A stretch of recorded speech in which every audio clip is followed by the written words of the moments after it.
মধ্যরাত থেকে মেঘনা ও তেঁতুলিয়া নদীতে শুরু হচ্ছে মাছ ধরা। জাটকা সংরক্ষণ ও মাছের উৎপাদন বৃদ্ধির লক্ষ্যে মার্চ এপ্রিলে মাছ ধরা বন্ধ ছিল দেশের ৬টি অভয়াশ্রমে। জাল ও নৌকা নিয়ে প্রস্তুত জেলেরা। মলয়দের রিপোর্ট জানাচ্ছেন সুলতানা মরিয়ম। ২ মাসের নিষেধাজ্ঞায় ভোলাসহ ৬টি অভয়াশ্রমের জেলেরা ছিলেন কর্মহীন।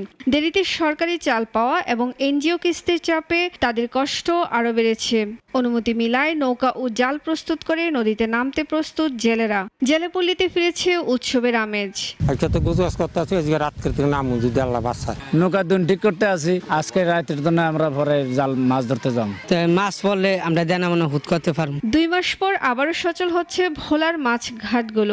দীর্ঘদিনের ক্ষতি কাটিয়ে উঠতে আড়তদাররা ফিরে এসেছেন ঘাটে।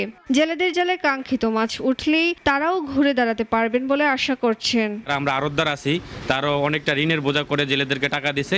যদি নদীতে সে আশানুরূপ মাছ পায় তাহলে জেলেরা ও লাভবান হবে, আড়তদারও লাভবান হবে। এ অর্থ বছরের লক্ষ্যমাত্রা অর্জিত হবে বলে আশা করছেন এই কর্মকর্তা। আমাদের ১,৮৫,০০০ মেট্রিক টন ইলিশের উৎপাদনের কাঙ্ক্ষিত লক্ষ্যমাত্রা আমরা অর্জন করতে পারবো, কারণ এবার আমরা জাটকাকে একেবারে সঠিকভাবে আমরা রক্ষা করতে পেরেছি। ভোলায় চলতি বছরে ইলিশ উৎপাদনের লক্ষ্যমাত্রা নির্ধারণ করা হয়েছে ১,৮৫,০০০ মেট্রিক টন।